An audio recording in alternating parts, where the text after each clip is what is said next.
A lonely duckling, rejected for being different, discovers he was actually a beautiful swan all along. You think you know the story of the Ugly Duckling? An inspiring tale about self-acceptance, finding where you belong, and never giving up on yourself. But what if I told you this beloved story was written by a man obsessed with social status and genetic superiority? What if I told you that hidden beneath this seemingly innocent children's tale is one of the most dangerous psychological messages ever embedded in popular culture? Because once you understand what Hans Christian Andersen really meant when he wrote The Ugly Duckling, you'll realize you've been reading a story that promotes the exact opposite of what you thought. This isn't about self-improvement or acceptance. It's about genetic determinism, racial hierarchy, and the belief that some beings are simply born superior to others. And the most disturbing part? This toxic message has been shaping how we think about ourselves and others for over 180 years. Welcome back, Darklings. Before we uncover the sinister truth, let's revisit the story you think you know. Once upon a time, a mother duck sat on her nest waiting for her eggs to hatch. One by one, beautiful yellow ducklings emerged. But the last egg was different, larger and taking longer to hatch. When it finally cracked open, out came a duckling unlike the others. He was bigger, grayer, and awkward looking. From the moment he hatched, the other animals rejected him. The ducks pecked him, the chickens chased him, and even his own mother seemed ashamed of him. "He's so ugly," they whispered. The poor duckling tried to fit in, but everywhere he went, he was met with cruelty and rejection. Finally, unable to bear the treatment any longer, he ran away. Through a harsh winter, the duckling struggled alone, facing starvation and freezing temperatures. He hid from hunters, was rejected by wild ducks, and lived in constant fear and misery. But when spring arrived, something miraculous happened. Looking at his reflection in a pond, the duckling saw that he had transformed into a magnificent swan, the most beautiful bird of all. The other swans welcomed him as one of their own, and he realized he had never been an ugly duckling at all. He had always been a swan, just waiting to grow into his true self. It's a story that has comforted millions of children who felt different or rejected. The message seems clear. Don't judge by appearances. Everyone has value, and sometimes what makes you different makes you special. But this interpretation completely misses the dark reality of what Andersen actually wrote. Because when you examine the original text closely, a very different message emerges, one that would be immediately recognizable to anyone familiar with the racial theories that were emerging in 19th century Europe. To understand the true meaning of The Ugly Duckling, you need to understand the man who wrote it. Hans Christian Andersen was born in 1805 in Odense, Denmark, the son of a poor shoemaker. From childhood, he was obsessed with social status and desperately wanted to belong to the upper classes. He was tall, awkward-looking, and considered strange by his contemporaries. Throughout his life, he faced romantic rejection from multiple women who considered him socially beneath them. Andersen's personal letters, preserved in Danish archives, reveal a man consumed by fantasies of discovering he was actually of noble birth.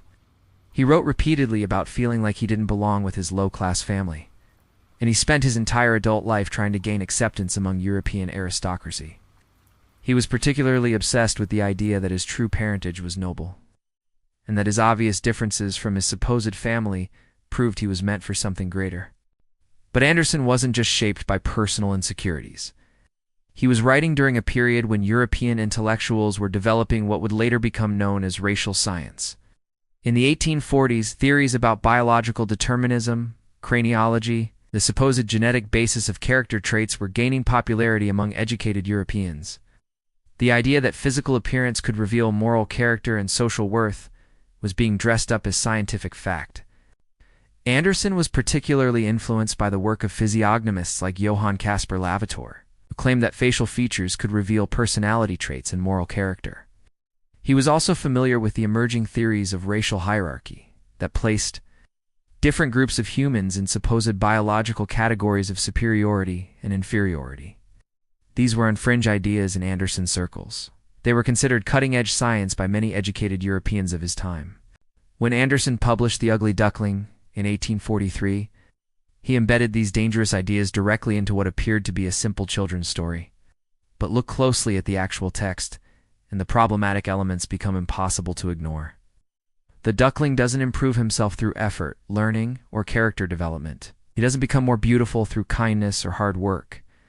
Instead, he simply discovers that he was always genetically superior to those around him. He just hadn't realized it yet.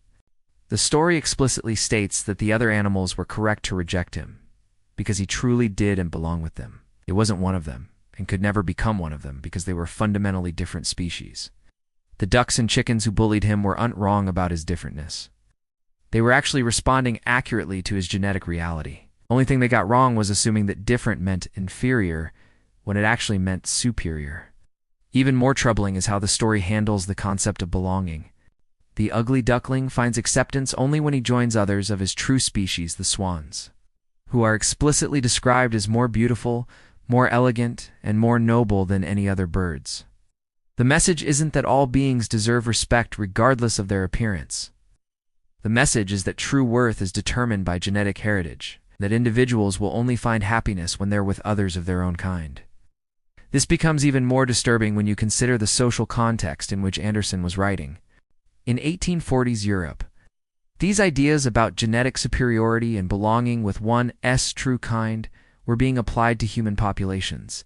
Jewish communities across Europe were being told they could never truly belong in Christian nations because they were genetically different.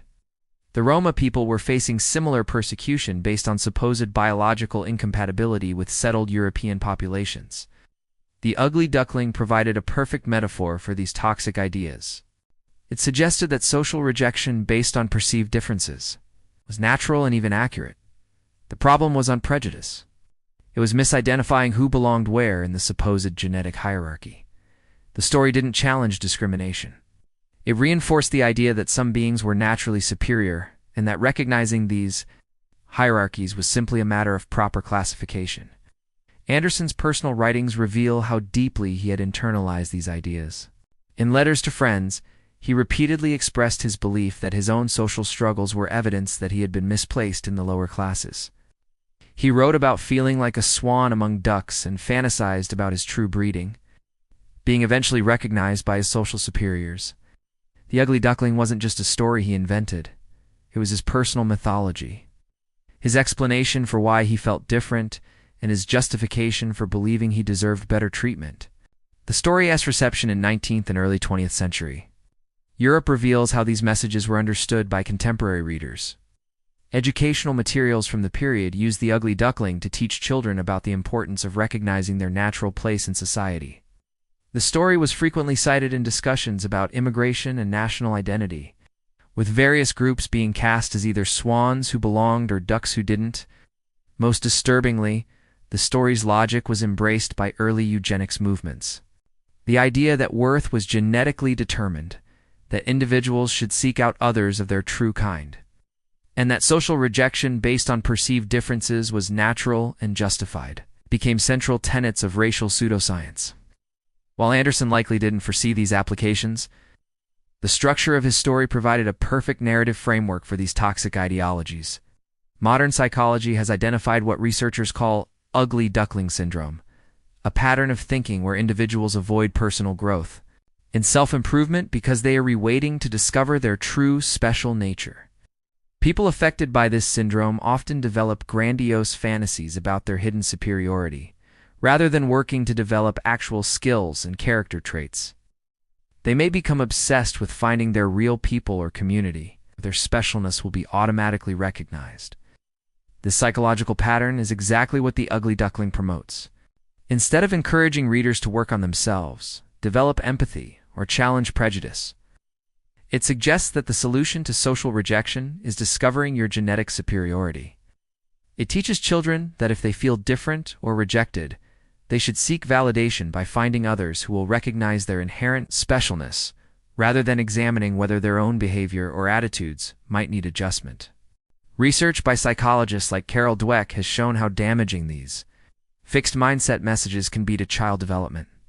When children are taught that their worth is determined by innate traits rather than effort and growth, they become less likely to persist through challenges, less willing to learn from mistakes, and more likely to develop narcissistic defense mechanisms when faced with criticism or failure. The ugly duckling's message is the opposite of what healthy child development requires. Instead of teaching resilience, empathy, and the value of effort, It teaches genetic determinism, group superiority, and the belief that worth is fixed at birth. Children who internalize this message may develop an entitled attitude toward recognition and acceptance, believing that others should automatically recognize their specialness without them having to demonstrate actual valuable qualities or behaviors. But perhaps the most insidious aspect of The Ugly Duckling is how it disguises these toxic messages as inspiration, because the story appears to be about an underdog finding his place. Readers often miss the underlying assumptions about genetic hierarchy and biological determinism. Parents read it to children, thinking they're teaching acceptance and perseverance, when they're actually reinforcing some of the most dangerous ideas in human history. The story's continued popularity reveals something troubling about how these ideas persist in modern culture.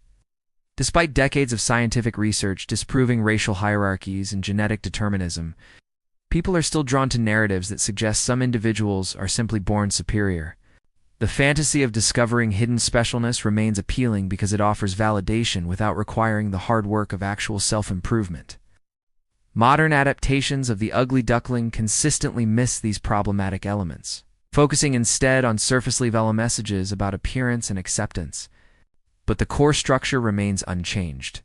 An individual discovers their worth not through growth or effort, but through revealing their superior genetic heritage.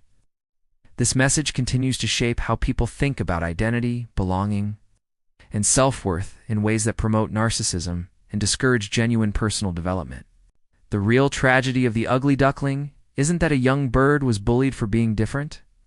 The real tragedy is that millions of readers have absorbed a story that teaches them to seek validation through claims of genetic superiority rather than developing the empathy, resilience, and character that would actually make them valuable members of their communities.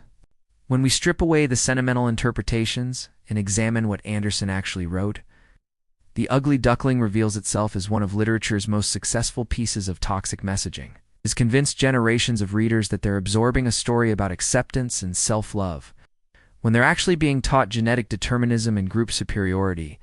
The fact that these messages remain largely invisible to modern readers makes them even more dangerous.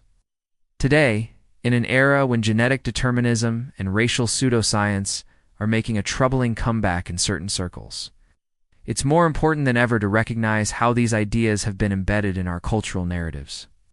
The Ugly Duckling may seem like an innocent children's story, but it carries within it some of the most dangerous ideas humans have ever conceived about worth, identity, and belonging. The next time you encounter this story, remember that you're not reading an inspirational tale about overcoming adversity. You're reading a narrative that suggests worth is genetically determined, that social rejection based on perceived differences is natural and justified, and that the solution to feeling different is finding others who will recognize your inherent superiority. These ideas have caused immeasurable harm throughout human history, and they continue to shape toxic patterns of thinking today. If that disturbed you, wait until you hear the truth behind Snow White, a story so dark that even the Brothers Grimm tried to censor it. Click here to discover why this tale was originally about necromancy, cannibalism, and ancient death cults that practiced ritual murder. See you in the next video if you dare.